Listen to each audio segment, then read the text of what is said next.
সূরা হুজরাত কোরআনের ৪৯তম সূরা। এখানে এমন কিছু চিরায়ত মুসলিম নিয়মাবলীর কথা বলা আছে, সেসব যদি আমরা মেনে চলি তাহলে আমাদের শিক্ষা দেবে যে কিভাবে আমরা একত্রে একটি সুস্থ সমাজে বাস করতে পারি। এই নিয়মগুলো শুধু এজন্যই নয় যে আমরা মুসলিমরা কিভাবে একে অন্যের সাথে ব্যবহার করব, বরং এটা সমগ্র মানবতার জন্য। কিভাবে আমরা আমাদের চারপাশের মানুষের সাথে ব্যবহার করব, এগুলোর প্রত্যেকটি নিজে এক একটি খুতবার বিষয়বস্তু হতে পারে। এই কারণে আমি আপনাদেরকে পুরো লিস্টটি দেওয়ার এবং তাদের প্রত্যেকটি ব্যাখ্যার পরিবর্তে যা উৎসাহিত করব তা হলো পুরো সূরাটি আপনাদের নিজেদেরকে পড়া এবং নিজ থেকে করার জন্য। আবার বলছি, সূরা নাম্বার ৪৯, শুরু থেকে শেষ পর্যন্ত পড়ুন, গভীর মনোনিবেশ করুন এবং চিন্তা করুন এটা একজন মুসলিম হিসাবে আপনার জন্য কিভাবে প্রযোজ্য হতে পারে। আমি শুধু তুলে ধরতে চাই একটি পূর্ণ আয়াত নয়, বরং একটি আয়াতের ছোট্ট একটি অংশ। এবং যে অংশটি এই খুতবাতে উপস্থাপন করা হচ্ছে তা হলো, ইয়া আইয়ুহাল্লাযীনা আমানু ইজতানিবু কাসীরাম মিনাজ-জান্নি ইন্না বা'দাজ-জান্নি ইসমুন। আমি আজকে শুধু এটুকু নিয়েই কথা বলবো। মোটামুটি অনুবাদ করলে আয়াতটির অর্থ দাঁড়ায়, তোমাদের মধ্যে যারা বিশ্বাস স্থাপন করার দাবি করেছো, পরিহার করো, এড়িয়ে চলো অথবা যতটা সম্ভব দূরত্ব বজায় রাখার চেষ্টা করো অনুমান করা থেকে। ইন্না বা'দাজ-জান্নি ইসমুন। কোনো সন্দেহ নেই যে সন্দেহ থেকেই পাপের উৎপত্তি হয়। এটা হলো আয়াতটির প্রাথমিক অনুবাদ। আমরা এখন পর্যবেক্ষণ করার চেষ্টা করব যে আয়াতটিতে গভীরভাবে কি বোঝানো হয়েছে ইনশাআল্লাহ। সবার আগে আমি আপনাদের এটা বলতে চাই যে ঠিক এর আগের আয়াতটিতে বলা হয়েছে অন্যদের নিয়ে ঠাট্টা না করার ব্যাপারে। লা ইয়াসখার কওমুম মিন কওম। এটা আপনার বা আমার জন্য ঠিক নয় যে আমরা একদল আরেক দলকে নিয়ে ঠাট্টা করব। আপনারা খেয়াল করলে দেখবেন যে জনপ্রিয় কমেডি শোতে, যেমন ধরুন স্ট্যান্ড আপ কমেডি অথবা কমেডি কার্টুন বা যেসব কমেডি অনুষ্ঠান করা হয়, সেখানে কোনো একটা বিশেষ জাতিকে নিয়ে ঠাট্টা করা হয়। যেমন আরবদের কোনো প্রথা নিয়ে ঠাট্টা করা, অথবা মেক্সিকানদের নিয়ে ঠাট্টা, কোনো কালো বর্ণ বা সাদা বর্ণের লোকদের নিয়ে তামাশা করা, কিংবা এশিয়ান বা ইন্ডিয়ানদের নিয়ে তামাশা করা। তারা ব্যঙ্গ করে কিভাবে তারা কথা বলে, কিভাবে তারা পোশাক পরিধান করে, তা নিয়ে তারা তামাশা করে। তারা কি খায় তা নিয়ে তারা কৌতুক করে, আর সবাই এতে খুব মজা পায়। যাই হোক, এই আয়াতটি এটাই বলছে যে এ ধরনের কৌতুক কোনো ভালো জিনিস নয়। লা ইয়াসখার কওমুম মিন কওম। তোমাদের এটা করা উচিত নয়। এটা এমন কিছু নয় যা অন্যদের প্রতি আপনার মনে সম্মানবোধ সৃষ্টি করবে সাংস্কৃতিক দিক থেকে, বরং এটা আসলে অসহিষ্ণুতার ধারণা সৃষ্টি করে। অন্যদের নিয়ে হাসাহাসি করা, তাদের নিচু মনে করা বা নিজেকে তাদের চেয়ে ভালো মনে করার একটা প্রবণতা তৈরি করে। কিন্তু আজকের আলোচনার বিষয় এটি নয়, বিষয় হলো অনুমান করা। আমি আপনাদেরকে বলতে চাই যে অনুমান আসলে এসেছে এমন ঠাট্টা বিদ্রুপ করা থেকেই। এটা শুরু হয় আমি শুধু মজা করছি, আমি এমনি বলছি, শুধুই ঠাট্টা করছি। আর যখন এটা যথেষ্ট পরিমাণে করা হয়ে যায়, তখন আপনার মনে এমন একটা ধারণা তৈরি হয় যে তারা মনে হয় আসলেই এমন। এটা মজা করা দিয়ে শুরু হয়, কিন্তু শেষ পর্যন্ত তা দোষ ধরাতে পরিণত হয়। আপনি বিশ্বাস করতে শুরু করেন যে যাদের নিয়ে আপনি এতদিন মজা করেছেন তারা আসলেই সেরকম যেমনটি আপনি বলেছেন, পুরোপুরি সেরকম যেমন আপনি বলেছেন। এটা শুধু সীমিত নয়, আমি আবার বলছি, এটা শুধু সীমিত নয় গোষ্ঠীর জন্য, বরং ধর্মের জন্য সত্য। মানুষের বিভিন্ন বিশ্বাসের ক্ষেত্রেও প্রযোজ্য। যেমন ধরুন, ইন্দোপাক অঞ্চলের লোকেরা শিখ ধর্মাবলম্বীদের নিয়ে মজা করে। শিখদের নিয়ে অনেক ধরনের জোক প্রচলিত আছে, এটা গ্রহণযোগ্য নয়। তারপর স্বাভাবিকভাবেই এমন হয় যে বাংলাদেশিরা পাকিস্তানিদের নিয়ে জোক করে, পাকিস্তানিরা বাংলাদেশিদের নিয়ে ঠাট্টা করে। এগুলো হয়তো খুব হাসির, তারা এটাতে খুব মজাও পায়, কিন্তু জানেন কি, এটা মজা দিয়ে শুরু হয়, তারপর তা ভ্রান্ত ধারণা হিসাবে সমাজে প্রতিষ্ঠিত হয়ে যায়। এটা সমাজের কাছে গ্রহণযোগ্য হয়ে যায়, আর এমন অবস্থা হয় যে তারা যতবার এমন জোক করে তাদের ধারণা ততই মজবুত হতে থাকে। আর যখনই তারা অন্য জাতির কাউকে দেখে, তখন তাদের মনে ওই ব্যক্তি সম্পর্কে যে ধারণা তৈরি হয় সেটিও খুব ভালো ধারণা নয়। কারণ আপনারা কোরআনে কখনোই এমনটি পাবেন না। আর এই কারণেই এই আয়াতটি বিশেষ গুরুত্বপূর্ণ। আপনারা কখনোই কোরআনে পাবেন না যে কোনো কিছু চিন্তা করার জন্য আমাদেরকে জবাবদিহি করতে হবে। আপনারা হয়তো আগেই জেনেছেন যে আমাদের কৃতকার্যের জন্য আমাদেরকে জবাব দিতে হবে। কিন্তু আপনি যদি কোনো কিছু চিন্তা করে থাকেন, আপনার মনে হয়তো কোনো খারাপ চিন্তা এসেছে, আপনি সেই অনুযায়ী কিছুই করেননি, এটা শুধুমাত্র চিন্তা ছিল যা মাথায় এসেছিল, তাহলে আপনার কোনো দোষ নেই। আপনি যা চিন্তা করেছিলেন তা আপনি করেননি, তাহলে আপনি এখনও ঠিক আছেন। কিন্তু এর কিছু ব্যতিক্রম আছে, যেমন নিয়ত করাটা এক ধরনের চিন্তা। এমনকি আপনার নিয়ত যদি খারাপ হয় কিন্তু কাজ ভালো হয়, শুধু নিয়তের কারণে আপনার কাজের প্রতিদান কমে যেতে পারে। এর আরেকটি বিশেষ গুরুত্বপূর্ণ এবং অনন্য ব্যতিক্রম হলো এই আয়াতটি, ইজতানিবু কাসীরাম মিনাজ-জান্নি ফাইনা ইয়াতাজ-জান্ন। আল্লাহ বলেন যতটা সম্ভব দূরে থাকো এই ধরনের জান থেকে, যেটাকে এই মুহূর্তে আমরা খুব প্রাথমিক অনুবাদে অনুমান করা হিসাবে বলছি। আর এই অনুমান করা আপনার মস্তিষ্কে ঘটছে, আপনি কিছুই বলেননি, কিছুই করেননি, কিন্তু তারপরেও আল্লাহ বলছেন এমনটি চিন্তাও করো না। দেখেছেন, আয়াতটি আসলে ঠিক একটি ব্যতিক্রম। আগের আয়াতে বলা হয়েছে অন্যদের নিয়ে ঠাট্টা করো না। এটা বোঝা যায় যে আসলে কোনো কিছু বলা বা কোনো কিছু করা এটা একটি কাজ, কিন্তু এখানে আর এই আয়াতের পরের অংশেও আছে, অন্যের উপর গোয়েন্দাগিরি করো না, অন্যের পিছে কথা লাগিও না। এগুলোর সবগুলোই কোনো কাজ যা মানুষ করে থাকে। অন্যের উপর নজর রাখা, অন্যের বদনাম করা, এসব করো না, ঠিক আছে? কিন্তু এখানে আমাদের শিক্ষা দেওয়া হচ্ছে কিভাবে আমরা আমাদের চিন্তা করার প্রক্রিয়াকে বদলাবো। এটা খুবই গুরুত্বপূর্ণ। আমরা এই প্রক্রিয়ায় একটি শক্তিশালী অংশের শিক্ষা পাচ্ছি। মানুষ যেভাবে চিন্তা করে তা যদি পরিবর্তন না হয়, আপনি কিভাবে চিন্তা করেন বা আমি কিভাবে চিন্তা করি তা যদি পরিবর্তন না হয়, তাহলে কখনই উন্নতি আসবে না। সব কিছুই আরও খারাপের দিকে যাবে, সব কিছু আরও খারাপের দিকেই যাবে। আসলে আল্লাহ এর পরেই খারাপ পরিণতিগুলোর কথা উল্লেখ করেছেন। গীবত করা, অন্যের পিছনে কথা লাগানো, একে অন্যের উপর গুপ্তচর বৃত্তি করা, একে অন্যকে বিশ্বাস না করা, এ সব কিছু এক ধরনের চিন্তাধারা থেকে শুরু হয়, একটি বিশেষ ধরনের চিন্তাধারা থেকে তৈরি হয়। আর আল্লাহ বলেন, এই ধরনের চিন্তা থেকে যতটা সম্ভব দূরে থাকো। এতটুকু ছিল শুধু ইজতানিবু কাসীরাম মিনাজ-জান এর সূচনা। আসুন শুরুতে দেখা যাক ইজতিনাব শব্দটির দিকে। ইজতিনাব শব্দটি এসেছে আরবি জানব থেকে, যার অর্থ হলো কোনো কিছুর পাশের দিকে। যেমন লোকেরা যখন পাশ ফিরে শোয়, ও আলা জুনুবিহিম, তারা তাদের পাশে শুয়েছে। অথবা আপনি যখন প্লেনে ভ্রমণ করছেন, আমি জানি ডালাসে পাবলিক যানবাহনের খুব একটা আধিক্য নেই, যদি থাকতো ধরুন আপনি সাবওয়ে অথবা বাসে আছেন আর আপনার পাশে একজন লোক বসে আছে, মুসাহিব বিন জানব, যে আপনার পাশে বসে আছে। হয়তো আপনি হোটেলের ওয়েটিং রুমে বা লবিতে আছেন অথবা হসপিটাল বা ডাক্তারের রুমে বসে আছেন। আপনার পাশে যে বসে আছে তাকে বলা হয় সাহিব বিন জানব, কারণ সে আপনার পাশে বসে আছে। আর এর থেকেই খুব সুন্দর একটি ক্রিয়া তৈরি হয়েছে, আল ইজতিনাব। এর অর্থ হলো কোনো কিছু এড়িয়ে চলা যা আপনার ঠিক পাশেই আছে। এটির আক্ষরিক অর্থ হলো এড়িয়ে যাওয়া, কিন্তু এটা কিরূপ এড়িয়ে চলা বোঝাচ্ছে? এর মানে হলো এমন কিছু এড়িয়ে চলা নয় যা আপনার থেকে অনেক দূরে, আর এর দ্বারা আপনার কলুষিত হওয়ার সম্ভাবনা আছে। তাই আপনাকে নিজের পথ থেকে একটু সরে আসতে হবে একে এড়িয়ে চলতে হলে। এর থেকে আমরা শিখছি যে অন্যের প্রতি ধারণা পোষণ করা কোনোভাবে এড়ানো যাবে না, কারণ এটা সবসময় খুব কাছেই আছে, সর্বদাই আপনার ঠিক পাশেই আছে। এমন নয় যে আপনি বলতে পারবেন না আমি মানুষকে নিয়ে কোনো ধারণা করি না, আমি কাউকে বিশ্লেষণ করি না, আমি এমন না। কিন্তু সত্য হলো এটা সবসময় আছে। আর ইফতিয়াদ বা ইজতিনাবের কাঠামোটি আরবিতে এমন যে এটা বোঝায় আপনাকে চেষ্টা করতে হবে এর থেকে দূরে থাকার জন্য। এটা স্বাভাবিকভাবে আসবে না। যখন এটা ইফতিয়াদ কাঠামোতে পড়ে তখন এমন কিছু বোঝায় যা স্বাভাবিকভাবে আপনার মধ্যে আসবে না। এটা এমন কিছু নয় যে আপনি চিন্তা করেই করে ফেলবেন, এর জন্য চেষ্টা প্রয়োজন। তার মানে আপনি আগে যদি করেও থাকেন তাতে এখন কিছু যায় আসে না, কারণ আপনাকে এখন চেষ্টা করতে হবে এটা না করার জন্য। এটা এমন কিছু নয় যা পরোক্ষভাবে আসে, এটা শ্বাস প্রশ্বাস নেওয়ার মতো নয়, এটা পরোক্ষ কিছু নয়। তাই ইজতিনাবু মানে হলো আল্লাহ আমাদেরকে যা থেকে দূরে থাকতে বলেছেন তা থেকে আপনাকে মনে মনে সতর্ক থাকতে হবে। আর আপনাকে বুঝতে হবে যে আপনি সর্বদাই একটা ভুল করে ফেলার মতো বিপদের মধ্যে আছেন। কেউ এটা মনে করতে পারবে না যে সে যথেষ্ট আত্মশুদ্ধি লাভ করেছে বা পবিত্রতা লাভ করেছে এই ভুল করা থেকে। যদি এমনটা না হতো তাহলে আল্লাহ খুব সহজেই আমাদের বলতে পারতেন লা তাজুনব। এটা খুব সহজ একটা নির্দেশ। সবচেয়ে ভালো বক্তব্য হলো যখন কম বলা হয়, অনুমান করো না, লা তাজুনুব আম বাদিকুম বাদা, একে অন্যের প্রতি ধারণা পোষণ করো না। কিন্তু তিনি বলেছেন ইজতানিবু কাসীরাম মিনাজ-জান্নি। এটা আসলে ভাবকে আরো সম্প্রসারিত করে প্রচার করে। এটা শুধু অনুমান করো না, এর থেকে বেশি কিছু প্রকাশ করছে। এটা এড়িয়ে চলো, কারণ এটা সর্বদাই ঠিক তোমার পাশে থাকবে। এরপর তিনি যুক্ত করেছেন কাসীরান। এটাও খুবই আজব। যখন ইব্রাহিম আলাইহিস সালাম দোয়া করেছিলেন যে আমাদেরকে মূর্তি পূজা থেকে বিরত রাখুন, তিনি কিন্তু কাসীরান শব্দটি যুক্ত করেননি, আমাকে এবং আমার বংশধরদেরকে মূর্তি পূজা থেকে বিরত রাখুন। তিনি এমনটা বলেননি। ওয়াজতানিবুত তাগুত ইয়ামুরুনা সুবহানাহু ওয়া তাআলা ইয়াজ ওয়াজতানিবুত তাগুত, লাম ইয়াকুল আজতানিবু কাসীরান মিনাত তাগুত। তিনি বলেন ইজতানিবু কাসীরান। এমনকি সেখানেও তিনি বলেছেন আত-তাগুত, মিনাত তাগুত বলেননি। আর এখানে বলা হয়েছে মিনাজ-জান, যেটা এর অর্থকে আরো বেশি গুরুত্বপূর্ণ করে তোলে। মানে এটা আপনার এতই কাছে যে একে ঠেলে দূরে সরিয়ে রাখতে হবে, এবং এটা আপনাকে অনেকবার করতে হবে। সত্যি বলতে আমাদের প্রতিটি কথোপকথনই অন্যের প্রতি একটা ভ্রান্ত ধারণা তৈরি করার সম্ভাবনা রয়েছে। আপনাকে অবশ্যই এটা নিয়ে অনেক চিন্তা করতে হবে। আমাদেরকে আরো সতর্ক হতে হবে যদি আমরা এই নির্দেশ মেনে চলতে চাই। আসুন আমরা কিভাবে একে এড়িয়ে চলবো তা আলোচনা করার আগে জান শব্দটি নিয়ে অল্প কিছুক্ষণ সময় ব্যয় করি। জান মানে কি এবং এই আরবি ভাষার উৎস কি? এটাকে বলা হয়ে থাকে লুগাতুল আগদাদ। অন্যভাবে বলতে গেলে এর দ্বারা কোনো কিছুর প্রতি অনুমান করা বোঝায়। আর স্পষ্টতই আপনি যখন অনুমান করেন আপনি নিশ্চিতভাবেই তা জানেন না। আপনি জানেন না যে আপনি কি নিয়ে কথা বলছেন।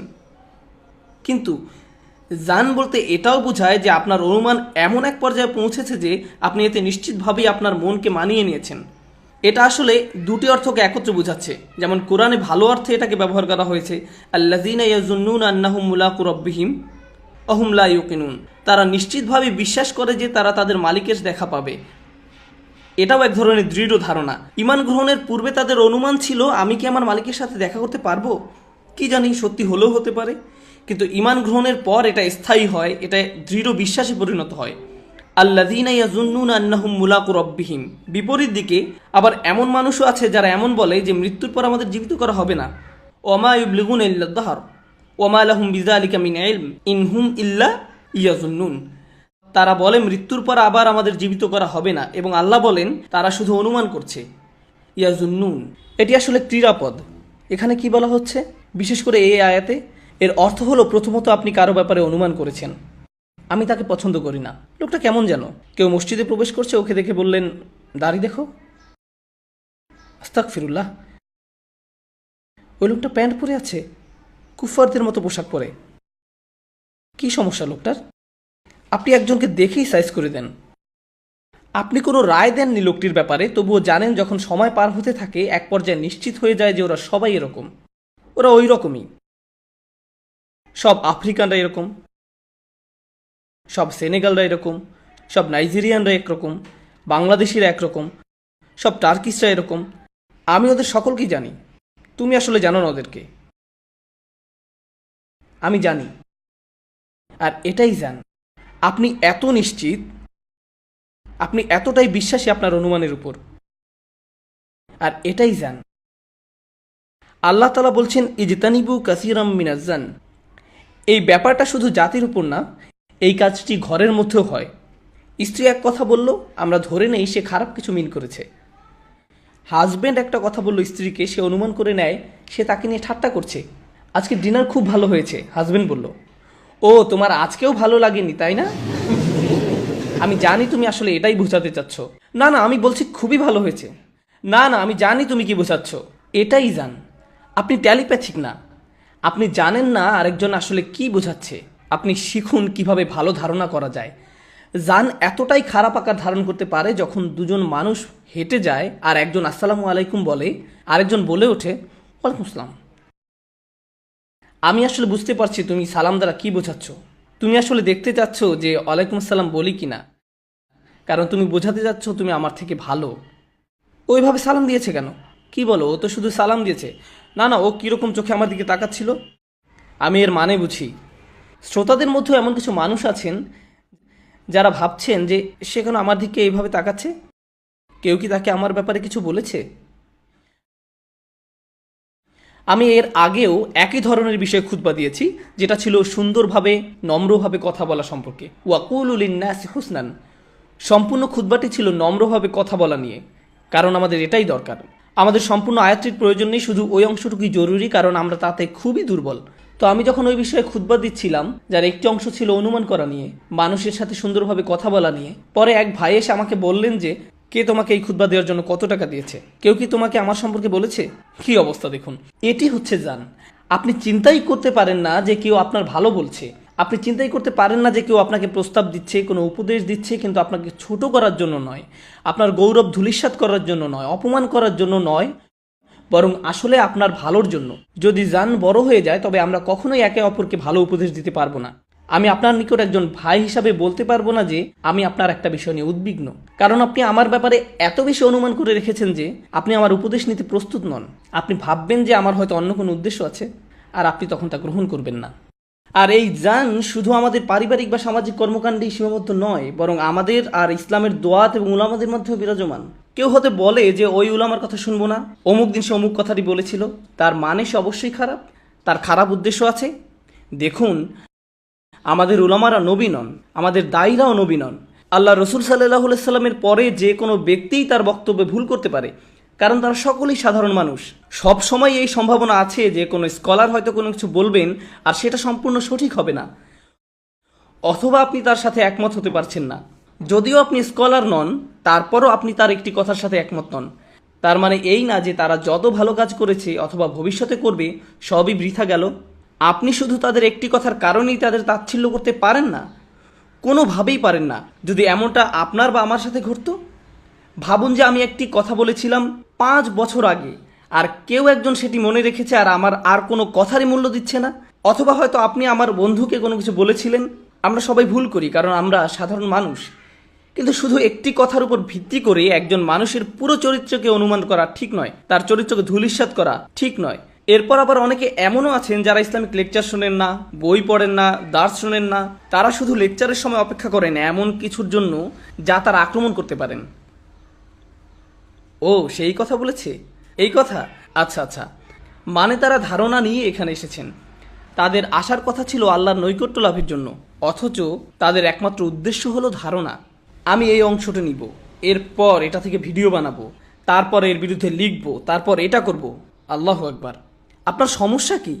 আপনার কি এর চেয়ে ভালো কিছু করার নেই? এত ধারণা কেন? এত সন্দেহ কেন? কেন অন্য কি ভুল বলল তা খুঁজছেন? আমরা নিজেদের দোষ খুঁজতে এতটাই ব্যস্ত যে নিজেদের মধ্যে ভালো কিছু করার সময় নেই। আমাদের উম্মার সবাইকে আল্লাহর কিতাব নিয়ে এতটাই বোদ্ধা হয়ে গিয়েছে যে আমাদের এখন খুঁজতে হবে আপনি কি ভুল বললেন, আমি কি ভুল বললাম, আর অন্যরা কি ভুল বলল। আমাদের এইসব করার সময় নেই, এর পিছনে শ্রম ব্যয় করার কোনো মানে নেই, চেষ্টা করার কোনো লাভও নেই। আল্লাহর বাণী প্রচার করার বদলে আমরা নিজেদের জুনুন নিয়েই মগ্ন, আমরা এসব নিয়েই ব্যস্ত। এজন্যই আল্লাহ বলেছেন ইজতানিবু কাসীরাম মিনাজ-জান। কিন্তু এটাই আমার খুতবার পুরোটা নয়। এরপরে আছে ইন্না বাদাজ-জান্নি ইসমুন। তিনি বলেন নিঃসন্দেহে, কোনো সন্দেহ নাই। এটা পরিহাসের ভাবে আল্লাহ বলছেন, প্রথমত অনুমান হলো এমন কিছু যা তুমি শুরুতে সন্দেহ করেছিলে, কিন্তু ধীরে ধীরে তা মনে গেঁথে গেল। তাহলে আমি এখন এমন কিছু বলি যাতে কোনো সন্দেহ নেই, অনুমানের পর একটি জিনিস অবশ্যই আসবে, ইসম আসবে। আরবি ভাষায় ইসম এর প্রচলিত মানে হলো পাপ, কিন্তু কোরআনে পাপ বলতে জুনাহ, হারাজ সহ আরও অনেক শব্দ ব্যবহার করা হয়েছে, জান শব্দ ব্যবহার করা হয়েছে, এমন অনেক শব্দ ব্যবহার করা হয়েছে। তাহলে ইসমের বিশেষ অর্থটি কি? এর কয়েকটি অর্থ আছে। পুরনো দিনে আরবি কবিরা তাদের কবিতায় জুয়া খেলা বোঝাতেও কখনো ইসম শব্দ ব্যবহার করতেন। খিমার বা জুয়া খেলার বদলে তারা ইসম শব্দ ব্যবহার করতেন। তারা শব্দ দুইটি একে অন্যের পরিবর্তে ব্যবহার করতেন। অন্যভাবে বলা যায় আপনি আসলে জুয়া খেলেছেন। যখন আপনি অনুমান করেছেন আপনি জুয়া খেলেছেন, আপনি হয়তো সঠিক, কিন্তু আপনি ভুলও হতে পারেন। আর আমাদের দিনে যদি কোনো কিছু স্পষ্টতই খারাপ থেকে থাকে তা হলো জুয়া খেলা। কবিরা আরও একটি ক্ষেত্রে ইসম বা পাপ শব্দটি ব্যবহার করতেন, সেটি হলো অ্যালকোহল বা মদের পরিবর্তে। আমরা মদ খেয়েছিলাম, এর পরিবর্তে তারা বলতো আমরা ইসম পান করেছিলাম। মানে অন্যের প্রতি ধারণা করা এমন অবস্থায় যেতে পারে যে আপনি এতে মাতালের মতো হয়ে উঠবেন, আপনি আর ঠিক মতো চিন্তা করতে পারবেন না। মাতালরা যেমন উল্টাপাল্টা কাজ করে বা উল্টাপাল্টা কথা বলে, আর যারা মানসিকভাবে এমন হয়ে যায় তারা মাতালের মতোই হয়ে যায়, তারা যেন এতে নেশাগ্রস্ত হয়ে পড়ে। এমনই হয় তাদের সাথে। ইন্না বাদাজ-জান্নি ইসমুন, আল ইসম বিমা লা জাযাআ কাযালিক। ইসম শব্দটি ক্ষতিপূরণ অর্থও ব্যবহার করা হয়। মানে এটা যেমন তেমন কোনো পাপ নয়, এটা এমন পাপ যার জন্য আপনাকে ক্ষতিপূরণ দিতে হবে। আপনি এর মূল্য দিবেন আর বাকিরা এর প্রতিফলন দেখবে। এটা এমন নয় যে ফেরেশতারা লিখে নিল, কেউ দেখলো না, শুধু শেষ বিচারের দিন তা দেখা যাবে। না, আপনি এই দুনিয়াতেই এর কুপ্রভাব দেখতে পাবেন। আপনি এখানেই অনুমান করার কুপ্রভাব দেখবেন। ভ্রাতৃত্ব নষ্ট হবে, সংসারে ফাটল দেখা দিবে, কারণ লোকজন অনুমান করে যে অন্যের মনে কি আছে। পুরো জাতি হয়তো যুদ্ধের জন্য প্রস্তুত হবে কোনো একটা অনুমানের কারণে। কতগুলো রাজনৈতিক স্ক্যান্ডাল হয়েছে অনুমানের উপর ভিত্তি করে। কোন একটা গুজব রটলো অমুক নেতা এই কাজ করেছে, কোনো প্রমাণ নেই, কিন্তু মানুষ এর মধ্যেই রাস্তায় মারামারি শুরু করে দিল, মানুষ মরতে শুরু করলো, ব্যবসা বাণিজ্যের ক্ষতি হলো, কিন্তু কোনো দেশের তাতে কিছু যায় আসে না। আসল কথা হলো গুজবের উপর ভিত্তি করে, একটি জানের উপর ভিত্তি করে কিছু মানুষ মারা গেল। এটা কতটা গুরুতর তাহলে? এটা শুধু ব্যক্তিগত বা সামাজিক ক্ষতিই করে না, পুরো দেশ ধ্বংস করতে পারে, পুরো জাতিকে শেষ করে দিতে পারে। উদাহরণ হিসাবে বলা যায় আমরা অনুমানের উপর ভিত্তি করে যে যুদ্ধে গিয়েছিলাম তার কথা। আমরা এই অনুমান প্রচার করেছিলাম যে সেখানে মরণাস্ত্র আছে, তাই না? কিন্তু এখন সবাই জানে আসলে কিছুই ছিল না, সবাই জানে। এটা কোনো গোপন খবর না, অথচ কত মিলিয়ন মানুষ মারা গেল এই অনুমানের কারণে। ইজতানিবু কাসীরাম মিনাজ-জান্নি, এটা শুধু মুসলমানদের জন্যই না, বরং সমগ্র মানব জাতির জন্য উপদেশ। এ কারণেই পরের আয়াতে আল্লাহ বলেননি ইয়া আইয়ুহাল্লাযীনা আমানু, তিনি বলেছেন ইয়া আইয়ুহান নাস ইন্না খালাকনাকুম মিন যাকারিন ওয়া উনসা, হে মানবকুল, আমি তোমাদের জাতি ও গোত্রে বিভক্ত করেছি। আমি তোমাদের বিভিন্ন জাতি, ভাষা ও সংস্কৃতিতে ভাগ করেছি এই জন্য যেন তোমরা একজন আরেকজনকে চিনতে পারো। এই জন্য নয় যে তোমরা একে অপরকে নিয়ে ঠাট্টা করবে, অনুমান করবে। এটা বিভিন্ন জাতি তৈরির কারণ ছিল না। তোমরা বুঝতেই পারোনি আমি কেন তোমাদের এভাবে সৃষ্টি করেছি। আমরা কেন ভিন্ন আপনারা এর গুরুত্ব ধরতে পারেননি। আর এটা বলা হয়েছে সমগ্র মানব জাতিকে। কিন্তু এর পূর্বে তিনি বলেছেন ইয়া আইয়ুহাল্লাযীনা আমানু ইজতানিবু কাসীরাম মিনাজ জান্নি। কেন তিনি এটা বললেন? এতে কি শেখার আছে? সমগ্র মানবজাতিকে উদ্দেশ্য করার আগে তিনি বিশ্বাসীদের উদ্দেশ্য করেছেন, কারণ মুসলিমদের অন্যদের জন্য উদাহরণ হতে হবে। কিভাবে ভ্রান্ত ধারণা থেকে দূরে থাকা যায়, কিভাবে অন্যদের নিয়ে ঠাট্টা করা যাবে না, কিভাবে অনুমান করা থেকে দূরে থাকতে হয়, কিভাবে সুসম্পর্ক রাখতে হয়, কিভাবে সন্দেহ থেকে দূরে থাকতে হয়। পুরোপুরি পরিষ্কার প্রমাণ ছাড়া কোনো কিছুই মতামত দিবেন না। যতক্ষণ সব পরিষ্কার না হচ্ছে আপনি কোনো মতামত দিবেন না, কোনো কিছু বলবেন না। আমি বলার জন্য যথেষ্ট জানি না, এখানেই থেমে যান। কেউ আপনার মতামত চাইলো, আপনি এই ইমামের ব্যাপারে কী ভাবেন, ওই লোকটির ব্যাপারে কী ভাবেন, তার ব্যাপারে কী ভাবেন। আমি যথেষ্ট জানি না, কিন্তু মনে হয় খুব একটা ভালো না। না, আমি যথেষ্ট জানি না, এখানেই শেষ। আর কিছু বলার নেই। আমি মনে করি যে লোকটি ভালো, আমি প্রায় নিশ্চিত যে সে ভালো। আর কিছু না হোক, জিদনি আখি কাউজরান, নিজের ভাইয়ের জন্য অজুহাত বের করুন।